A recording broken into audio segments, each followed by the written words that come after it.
हाँ जी बेटा, तो कैपिटल गेन की रिवीजन को और आगे बढ़ाते हैं। आज बेटा कोशिश करते हैं एग्जाम्पशंस की तरफ चलने की। देखो अब हमें थोड़ा बेसिक पता चल गया है कि रिवाइज हो गया, मैं ये कहना चाहूंगा।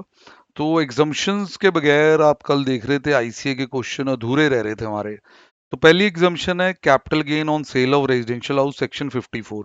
डिटेल में पढ़ा रहा हूँ एग्जाम्पशन भाई, हल्के में पढ़ाई नहीं जा सकती, कमियां रह जाएंगी, फायदा नहीं होगा। 436 पेज आईसीए मॉड्यूल पे आप होने चाहिए। कहानी किस तरह की है पहले सुन लें। आपने रेजिडेंशियल हाउस बेचा होना चाहिए लॉन्ग टर्म में, और बदले में रेजिडेंशियल हाउस ही खरीदना है। तो सेक्शन 54 में आपकी सुनवाई हो सकती है। बाकी देख लेते हैं। एग्जाम्पशन सिर्फ इंडिविजुअल एचयूएफ के लिए है। मतलब अगर कोई कंपनी, पार्टनरशिप फर्म, एलएलपी ये रेजिडेंशियल हाउस बेचे, जो कि पॉसिबल है प्रैक्टिकली भी, इन्हें सेक्शन 54 में एग्जाम्पशन नहीं मिलेगी। एग्जाम्पशन यहाँ इंडिविजुअल और एचयूएफ को ही है। अगली condition, there should be a transfer of residential house. यहाँ कोई शॉप बेच के आ जाएंगे आप, प्लॉट ऑफ लैंड बेच के आएंगे, तो यहाँ काम नहीं बनेगा। यहाँ पे आपको स्ट्रिक्टली रेजिडेंशियल हाउस आर एच बेच के ही आना है। बिल्डिंग और land appurtenant thereto house property में, द मीनिंग आप जानते हो। दूसरा, ये रेजिडेंशियल हाउस जो आप बेच रहे हो वो लॉन्ग टर्म कैपिटल एसेट होना चाहिए। मतलब 24 महीने से ज्यादा आपने होल्ड किया होना चाहिए, क्योंकि हाउस है, लैंड बिल्डिंग है, तो ये भाई आपका 24 महीने के बाद ही मैच्योर होता है। अगली बात, इनकम इस हाउस प्रॉपर्टी की असेसेबल होनी चाहिए। Income under the house property, मतलब ये वो चीज नहीं होनी चाहिए जो पीजीबीपी में असेस हुई है। हाउस प्रॉपर्टी के तौर पे ही, चाहे लेट आउट के तौर पे हुआ हो, चाहे सेल्फ ऑक्युपाइड रहा हो, हाउस प्रॉपर्टी में रहना चाहिए। अब इसको एग्जाम्पशन लेने के लिए करना क्या है, पहले तो हम वहां चलते हैं। सर आपको ना एग्जाम्पशन लेने के लिए घर खरीदना है। अब इसमें थोड़ी सी कहानी है। 2 करोड़ से ज्यादा हुआ तो क्या करना है, 2 करोड़ तक हुआ तो क्या करना है, वो सब में मैं आप ले जाने से पहले आपको थोड़ा बेसिक बताना चाहूंगा यार। क्या ही आप इधर उधर ना हो जाना।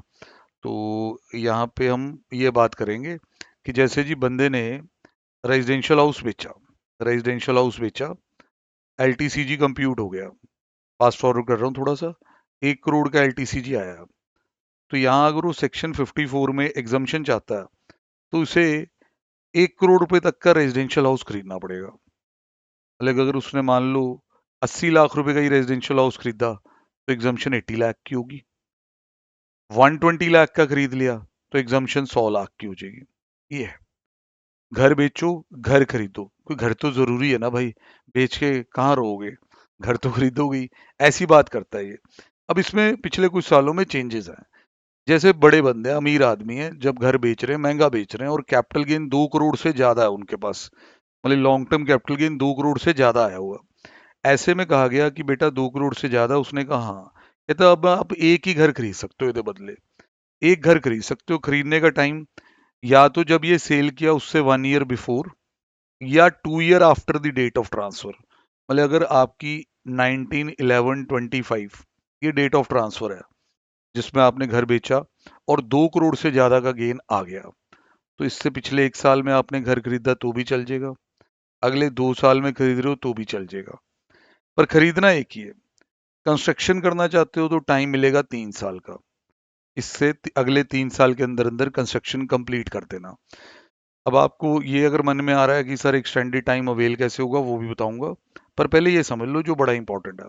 अगर आपने घर बेचा और कैपिटल गेन 2 करोड़ तक की आया, जैसे मेरे पास ये स्क्रीन पे 1 करोड़ का ही कैपिटल गेन है, तो 2 करोड़ के दायरे में है। अब वो आपको ऑप्शन देगा, where the amount of capital gain does not exceed 2 crore. Individual या एचयूएफ अगर चाहे तो 2 घर भी खरीद सकता है। खरीदने के टाइम वही है, 1 ईयर बिफोर या 2 ईयर आफ्टर। कंस्ट्रक्शन भी कर सकता है 2 घरों की, उसका भी टाइम वही है, अगले 3 साल में। पर देखिए इस सेक्शन में ना over the period of time, क्योंकि हमें इसे देखते हुए 20 साल से ज्यादा हो गए, कंफ्यूजन से गुजरा है। रेजिडेंशियल हाउस लिखा हुआ था, तब लोग कहते थे इसका मतलब वन हाउस थोड़ा ना, ज्यादा भी खरीद सकते हैं। वन वर्ड आया, क्लियर किया कि एक ही खरीदना है। फिर वो कहानी आई मिडिल क्लास फैमिलीज की, कि एक घर बेचा है जी, 1.5 करोड़ का गेन है, लड़के दो हैं, दोनों की आपस में बनती नहीं है, दो तो खरीदने दो एग्जाम्पशन के लिए। हाँ, जो 2 करोड़ से ऊपर का कैपिटल गेन करके बैठा है वो अमीर आदमी है, उसके पास दो खरीदने की ऑप्शन नहीं है। ये जो फैमिली एडजस्टमेंट टाइप होनी होती है, आप समझ गए मेरी बात। इसलिए आपको 2 घर खरीदने की ऑप्शन मिलेगी। अगर 2 करोड़ तक का गेन है, पर ये option once in a lifetime है। अब यहां से पढ़ लेना। Where during any assessment year SSC has excise the option to purchase और कंस्ट्रक्ट 2 हाउसेस इन इंडिया। और घर हमेशा खरीदने भी इंडिया में ही है, याद रखना, दोनों केसेस में। ऊपर भी चेक कर लो, ऑस्ट्रेलिया में ना खरीद लेना घर जाके, इंडिया में खरीदोगे तो ही क्वालिफाई करोगे। तो जहां आपने ये ऑप्शन एक्साइज कर ली, 2 घर खरीद लिए, तो आगे कभी भी आपको दोबारा ये ऑप्शन नहीं मिलेगी। आज आपने घर बेचा, 1 करोड़ का गेन है, ਇਹਦੇ बदले आपने 2 घर खरीद लिए। अब आपके घर और भी हो सकते हैं। अगले साल आप फिर घर बेच रहे हैं, 1.5 करोड़ का गेन है, अब आप फिर कह रहे हो मेरे को 2 खरीदने, तो नो, अब आप एक ही खरीद सकते हैं। ये ध्यान में रखना, once in a lifetime option है। तो ये सारा डिटेलिंग आपने पढ़नी है। अब भाई ये एक्सटेंडेड पीरियड अवेल कैसे होगा? जैसे भाई बच्चा ये सोचता है कि सर देखो, मैंने बात मानी कि यहाँ मैंने घर बेचा, पर मेरा प्रीवियस ईयर यहाँ एंड हो जाएगा, मेरे को रिटर्न भरने के लिए नॉर्मली यहाँ कह दिया जाएगा कि 31 जुलाई तक रिटर्न भर दो। अब आप कह रहे हो कि अगले 2 साल में, हाँ मुन्ना मैं तो कह रहा हूँ 2 साल तक खरीद सकते हैं। कंस्ट्रक्शन करनी है तो भाई यहाँ टाइम खत्म होगा, पर रिटर्न तो यहाँ भरनी है। अब यहाँ तक आपको घर पसंद ही नहीं आया, आपके पास 1 करोड़ रुपए का कैपिटल गेन है, घर पसंद नहीं आ रहा, रिटर्न की डेट आ गई है, तो सरकार ऐसे चिट्ठी लिखने से तो मानेगी नहीं कि आप घर खरीद लेंगे। उसके लिए आपको सीजीएस का खाता खोलना पड़ेगा, capital gain account scheme, bank में जाके और पैसा जमा करवा दो। जैसे आपको लगता है 1 करोड़ का घर खरीद लोगे, तो 1 करोड़ रुपया सीजीएस में रिटर्न की डेट तक जमा करवा देना। आपको डीम्ड इन्वेस्टमेंट कह के एग्जम्पशन मिल जाएगी, पर उस पैसे को राइट टाइम में यूज करना होगा, ये लिख के आएगा। ये देख लेते हैं भाई, रिवीजन में भी ये तो जरूरी है। If such investment is not made before the date of filing of return, then the capital gain has to be deposited under CGS. या तो फिर आप सीजीएस में पैसा डाल देना। अब आगे भी 10 करोड़ की बातें भी हो रही हैं, वो भी बताते हैं। पहले इसमें कोई लिमिट नहीं थी कि जो नया घर आप खरीदोगे वो कितने का होगा, अब वो चीज भी आ गई है। मैक्सिमम आप 10 करोड़ की एग्जम्पशन इसमें ले सकते हो। तो भाई अगर आपका capital gain on the sale of old house 25 crore रुपए है, तो पहली बात, 2 करोड़ से ज्यादा आप खरीद तो आप एक ही पाओगे, पर ये नहीं कि आप 25 करोड़ का घर खरीद लोगे ये पूरा लेस हो जाएगा, नो। मैक्सिमम 10 करोड़ तक का नया घर हो सकता। तो capital gain deposit account scheme में भी आपको 10 करोड़ से ज्यादा नहीं डालना। वहां लिख दिया गया, capital gain in excess of 10 crore would not be taken into account for the purpose of CGS. Then जी क्वांटम ऑफ एग्जम्पशन, सर इसमें हम ये कहेंगे cost of the new house versus capital gain, whichever is less. Keep in mind 10 crore, ये चीज पढ़ो, ये ड्रामे नहीं पढ़ने। अगर cost of new house 10 crore से ज्यादा है, तो amount exceeding 10 crore would not be taken into account for exemption. इसका मतलब मैक्सिमम एग्जाम्पशन आप 10 करोड़ की ले सकते हो। ये बातें होगी। अब छोटू मोटू एग्जाम्पल देखो, long term capital gain 2 crore 5 lakh, नया घर 3 करोड़ का, विच लेस एग्जाम्पशन इतनी। लॉन्ग टर्म कैपिटल गेन इतने का, नया घर कम बजट, पैसा कई बार जरूरी नहीं है कि घर पे ही लगाना, तो विच लेस करके एग्जाम्पशन भी कम। Simple examples. फिर वो 10 करोड़ को समझाने में भी आईसीआई लगा हुआ है। तो long term capital gain 7 crore, नया घर 12 करोड़ का, अमाउंट इन कॉलम 3 और 10 crore which less, amount in column 3 is 12 crore. 10 crore से कंपेयर करके इसे 10 पे ले आया। अब कहेगा देख भाई तेरा कैपिटल गेन तो 7 करोड़ ही है, घर तू 12 करोड़ का खरीद रहा है जिसे हमने 10 का मानना है, एग्जाम्पशन कैसे देनी है? 7 करोड़ गेन और 10 करोड़ का नया घर which ever is less, 7 crore माफ। 12 करोड़ का कैपिटल गेन, नया घर 14 करोड़ का, पहले इसे 10 मान लो। यार ऐसे हम पेपर में थोड़ा ना देखेंगे, हम देखेंगे 12 करोड़ है, अच्छा 14 का घर खरीदा, 10 तक एग्जाम्प्ट होगा, 12 और 10 विच लेस, 10 की एग्जाम्पशन। इस तरीके से भाई इसको आपने समझना है। फिर सीजीएस के साथ भी एग्जाम्पल उन्होंने दिए हुए हैं, वो भी आपने करने हैं। अब क्या होता है कि जिस तरह ये 54 सेक्शन होता है एक आम आदमी का, कि जिसने अब बड़ी मुश्किल से कोई पहले घर बनाया, फिर कई साल उसमें रहा, अब वो छोटा लगने लग गया, बेच दिया, लॉन्ग टर्म कैपिटल गेन आया। लॉन्ग टर्म कैपिटल गेन आया 38 लाख रुपए का, उसने नया घर खरीदा, मान लो नया घर तो 50 का है, एग्जाम्पशन 38 लाख की ले ली, तो एग्जाम्पशन के बाद लॉन्ग टर्म कैपिटल गेन हो गया खत्म। आम बंदा इस 50 लाख के नए घर को जल्दी बेच ही नहीं सकता, सपनों का घर है, बहुत देर रहेगा। पर अगर ऐसा पता चले कि एग्जम्पशन लेने के कुछ महीने बाद या उसके 1-2 साल के अंदर ही उसने ये घर बेच दिया, सर ये तो स्पेकुलेशन की खुशबू आ रही है। इतनी जल्दी घर कौन बेचता? नॉर्मल सर्कमस्टांसिस की बात हो रही है। तो अगर आप ऐसा करोगे कि एग्जम्पशन पर्पस के लिए घर खरीदोगे, रिटर्न भर के एग्जम्प्ट करवा के चंद ही महीनों में बेच दोगे, पैसे भी वापस आ जाएंगे, और फिर सोचोगे चलो नए घर की सेल पे शॉर्ट टर्म कैपिटल गेन पे टैक्स दे देंगे थोड़ा सा, ऐसे दिखा देंगे 50 का आया 52 का ही बिका है। ना मुन्ना ना। अब कॉन्सेप्ट आएगा लॉक इन पीरियड का। लॉक इन पीरियड, सरकार कह रही है मेरे को डैश डैश समझा है क्या, एग्जम्पशन ले ली और पैसे निकाल लिए ना, रखना पड़ेगा थोड़ी देर घर को। Consequences of transfer of new asset before 3 years. If the new asset is transferred before 3 years from the date of its acquisition or construction.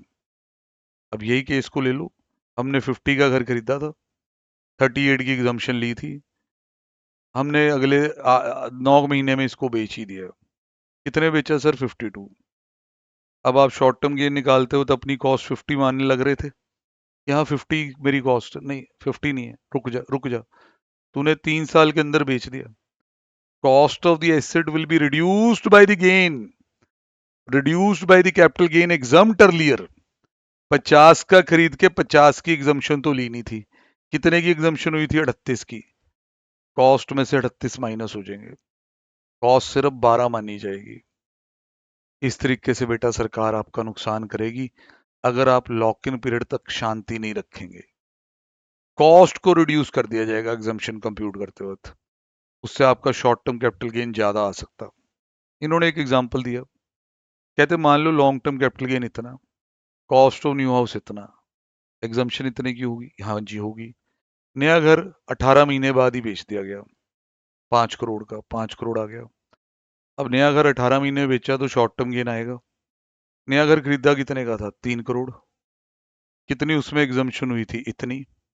Remaining cost उसकी आ जाएगी, शॉर्ट टर्म कैपिटल गेन आपके पास आएगा 4 करोड़ 5 लाख रुपए का।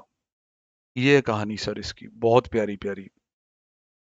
अब यहाँ कोई छोटा मोटा सा केस है वो भी देखेंगे मिस्टर सी। फिर हमारे पास देखो जी थोड़ा एग्जाम्पशंस और करके ना, जो हमारे आईसीए के क्वेश्चंस हैं जिनमें एग्जाम्पशन हम कल कर नहीं पाए थे, वो हो पाएंगे अगले किसी लेक्चर में। ये तो ऐसी बेकार है नॉलेज टेस्ट करने के लिए।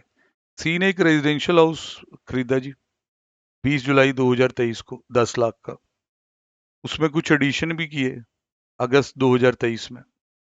ये घर अप्रैल 25 में बेच दिया। ये देख लें आप, 2 साल सब्र नहीं हुआ इससे। 2 साल से ज्यादा रख लेता तो लॉन्ग टर्म होता। लॉन्ग टर्म होता कैपिटल गेन के अगेंस्ट में 54 में एग्जम्पशन की ट्राई करता। यहाँ तो भाई गेन ही शॉर्ट टर्म है, एग्जम्प्ट कैसे कराऊं? अब भड़का रहा है, कहता सेल प्रोसीड में से मैंने हाउस प्रॉपर्टी खरीद ली है, और नलायक को ये पेपर में मानना जाना शॉर्ट टर्म कैपिटल एसेट है, शॉर्ट टर्म। ये देखो, कहता 24 महीने से पहले बेच दिया। और तू इंडेक्सिंग की पुरानी कहानी लिखे जा, इंडेक्सिंग तो खत्म हो गई है। ये देखो, फुल वैल्यू कंसिडरेशन, ये शॉर्ट टर्म कैपिटल गेन आ गया। एग्जम्पशन 54 की तभी होती है अगर लॉन्ग टर्म हो, ये शॉर्ट टर्म है तो भाई इसलिए हम एग्जम्प्ट नहीं कर पाएंगे। ठीक है जी। अब आपके मन में ये आ रहा होगा कि सर अगर बंदा एग्जम्पशन लेने के लिए सीजीएस में पैसा डाल दे, जैसे जुलाई आसपास थी, पीछे चलते हैं, यहाँ रिटर्न भरने से पहले पैसे डाल दिए 1 करोड़ रुपए, 1 करोड़ का गेन था, 1 करोड़ ही सीजीएस में डाल दिया, अभी तो घर कोई खरीदा नहीं है, फॉर द टाइम बिंग तो गेन जीरो हो गया। अब सर जो ये टाइम अलाउड है उसके अंदर पैसा यूज करना है हाउस खरीदने में या बनाने में। अगर ये टाइम खत्म हो गया और पता चला कि 1 करोड़ में से 90 लाख यूज हुआ, तो बाकी 10 लाख रुपए जो अनयूटिलाइज रह गए हैं, जिनके बेस पे भी एग्जम्पशन ले रखी है पहले से ही, वो 10 लाख रुपए जब टाइम खत्म होगा उस पीरियड का कैपिटल गेन माने जाएंगे। वो टाइम खत्म किस हिसाब से होगा? आपने परचेज करना है या कंस्ट्रक्शन करना है उस हिसाब से। अगर कंस्ट्रक्शन करना है तो टाइम यहाँ खत्म है, यहाँ तक आपने कंस्ट्रक्शन कंप्लीट कर दी, 90 लाख खर्चे हैं, 10 पड़े हैं, तो 28-29 वाले ईयर का ये डीम्ड कैपिटल गेन माना जाएगा। डीम्ड, एक्चुअल में वहां आप कुछ बेच नहीं रहे, बेच तो आपने पहले ही रखा है। सीजीएस में गुड फेथ में एग्जम्पशन दी जाती है कि भाई इतना पैसा तुम यूज करोगे, पर तुमने नहीं किया, ये कहानी भी आपके दिमाग में आ रही हो सकती है। अब जी 54B भी आज देख लेते हैं, इतना लेक्चर तो रखते हैं। सर एग्रीकल्चर लैंड बहुत मस्त टॉपिक है जी, रियल लाइफ में भी और सीए वाली पढ़ाई की लाइफ में भी। एग्रीकल्चर लैंड जब आपके सामने पेपर में आए तो first you have to make sure कि वो अर्बन है, क्योंकि only urban agriculture land is the capital asset. ये ध्यान रखना, अर्बन एग्रीकल्चर लैंड ही कैपिटल एसेट है, रूरल एग्रीकल्चर लैंड तो कैपिटल एसेट ही नहीं है। याद है ना वो म्युनिसिपल लिमिट के अंदर फिर बर्ड फ्लाई वाला डिस्टेंस, तो अगर उस दायरे में है तो अर्बन है। 24 महीने से ज्यादा रखोगे लॉन्ग गेन आ जाएगा, फिर आपको टैक्स भी देना पड़ सकता है, फिर आप 54B के पास भी आ सकते हो कि बचा लो। ये सेक्शन भी इंडिविजुअल एचयूएफ के लिए ही बना है। ये सेक्शन कहता है there should be a transfer of urban agriculture land, क्योंकि वो कैपिटल एसेट होती है, कैपिटल एसेट होती है। रूरल एग्रीकल्चर लैंड बेच के कैपिटल गेन पे टैक्स थोड़ा ना लगेगा, वो तो कैपिटल एसेट ही नहीं है। अब वो जमीन जो अर्बन एग्रीकल्चर लैंड आपने बेची है जिसके कारण गेन हुआ हो आपको, और आप यहाँ आए हैं खरीदने दोबारा से एग्रीकल्चर लैंड, ये मैं पहले ही बता दूं। अब वो जमीन जो आपने बेची है उसके रिगार्डिंग कुछ कहानी है, वो सुनना। Land must have been used for agriculture purpose by the SSC, मतलब जो इस जमीन को आज बेच रहा है उसने इस पे किसान वाला काम किया हुआ है, बीइंग एन इंडिविजुअल या उसके पेरेंट्स या HUF, in 2 years immediately preceding the date of transfer. मतलब आपको ये प्रूव करना पड़ेगा कि ये खेत जो आपका अर्बन खेत है, इसमें पिछले 2 सालों में खेती हो रही थी। ये नहीं है कि खाली पड़ा था, सिक्योरिटी गार्ड रखे हुए थे, रेट बढ़ जाएंगे तो बेच देंगे। नहीं भाई नहीं, आपको प्रूव करना पड़ेगा कि वहां पिछले 2 साल से आप या आपके पेरेंट्स जो हैं खेती करते थे। अब यहाँ एग्जाम्शन लेने के लिए आपको क्या करना है, he should purchase another agriculture land, चाहे अर्बन खरीद ले चाहे रूरल खरीद ले।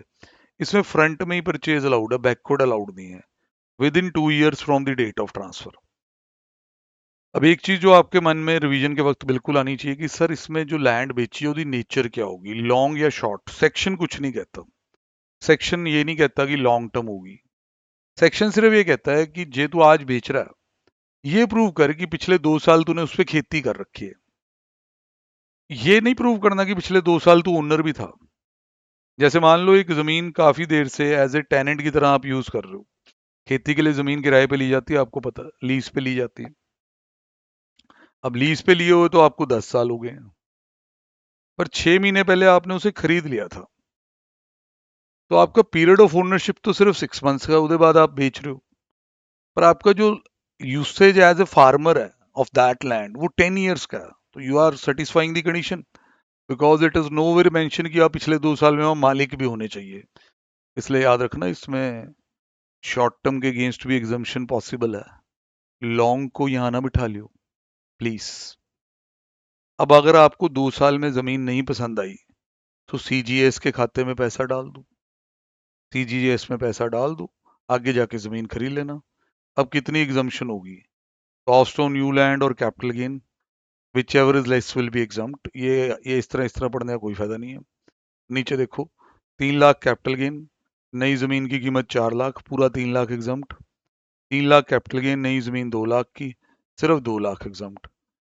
अब हाउस के वक्त लॉक इन पीरियड लगा कि भाई इसको ना आपने बेचना नहीं है 3 साल के अंदर, अगर बेचोगे तो ऐसा कुछ हुआ full value consideration of new residential house. फिर कहा गया कि अब इसकी कॉस्ट ऑफ न्यू हाउस में से आपको लेस करनी पड़ेगी एग्जम्पशन जो सेक्शन 54 में मिली हुई है। ऐसा था, जिससे फिर ये चीज कम हो जाती थी और गेन बढ़ जाता था। यहाँ पे भी ऐसा ही, जमीन का भी लॉक इन सेम है और यही बातें लिखी हैं। कहता अगर नई एग्रीकल्चर लैंड आपने 3 साल के अंदर अंदर बेच दी तो उस जमीन की कॉस्ट ऑफ लैंड को हम रिड्यूस कर देंगे कैपिटल गेन एग्जाम अर्लियर से। पर यहाँ एक बहुत बड़ा कैच है। सर ये सेक्शन ऊपर कहता है कि जो जमीन आपने बेची है वो अर्बन है, 54B में टैक्स एग्जम्प्ट करवाने आए हो तो जमीन खरीद लो, एग्रीकल्चर वाली होनी चाहिए, चाहे रूरल खरीद लो। अब मैं आपको बना के दिखाता हूँ स्टोरी। अब बंदे ने अर्बन एग्रीकल्चर लैंड बेची, उसके पास लॉन्ग टर्म कैपिटल गेन आ गया मानने के लिए 1.5 करोड़ का। अब उसने इसको एग्जम्प्ट कराने के लिए 54B में एग्रीकल्चर लैंड रूरल वाली खरीद ली 1.5 करोड़ की, एग्जम्प्ट हो गया। अब कहा उसे ये गया कि मुन्ना ये लैंड आपने एग्रीकल्चर लैंड जो है 3 साल रखनी है। उसने 1.5 साल बाद ही ये 2 करोड़ 20 लाख की बेच दी। अब आपने वो जो टुच्चू फॉर्मेट बनाया है कि ऐसे करके एग्जम्पशन विड्रॉ होगी, इसकी तो एग्जम्पशन विड्रॉ ही नहीं होगी कि जब ये बेच रहा है तो ये रूरल बेच रहा है। ये कहेगा मैं FVC ऑफ रूरल ये लिख के उसमें से उसकी कॉस्ट लेस करा के तुम्हें क्यों कुछ दूं। मैं तो जो बेच रहा हूं वो कैपिटल एसेट ही नहीं है। ये बहुत तगड़ी स्कीम है जी, पैसा भी बाहर आ गया, कोई एग्जम्पशन भी विड्रॉ नहीं हुई, टैक्स भी बच गया। कमाल है सर, कमाल का लूप होल छोड़ा हुआ है। इसमें फाइनेंस मिनिस्ट्री इन दोनों सेक्शनों में अगर एक अमेंडमेंट करे कि ये नहीं होगा, ऐसे नहीं होगा, न्यू हाउस की कॉस्ट तो पूरी रहेगी, जो एग्जम्पशन पहले ली होगी वो डीम्ड कैपिटल गेन मानी जाएगी। फिर भाई यहाँ पे भी ऐसी होगा, यार ठीक है तेरी रूरल नहीं है कोई बात नहीं, पर जो तूने एग्जम्पशन ली है वो डीम्ड है। नहीं सर, मिनिस्टर ये अमेंडमेंट नहीं करते, सबसे ज्यादा फायदा उन्होंने ही उठाना होता है इन चीजों का।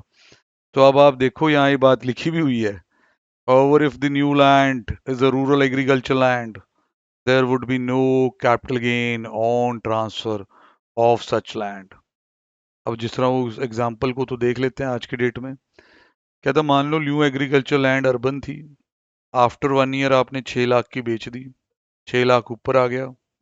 अब 4 लाख की यदि कॉस्ट थी उसमें से 3 लाख एग्जाम्प्ट हुआ हुआ था, आपका शॉर्ट टर्म कैपिटल गेन आ गया। तो ये दो सेक्शन मैंने आपको करवा दिए। आप अपनी रिवीजन में थोड़ा बढ़ा सकते हैं काम को आगे, लाइक क्वेश्चंस में अप्लाई करना है कर लें। मैं अभी 54 EC और 54F करा के फिर उन क्वेश्चनों को पूरा करा दूंगा, फिर जो रिमेनिंग सेक्शंस है वो भी कराएंगे। अभी के लिए इतना।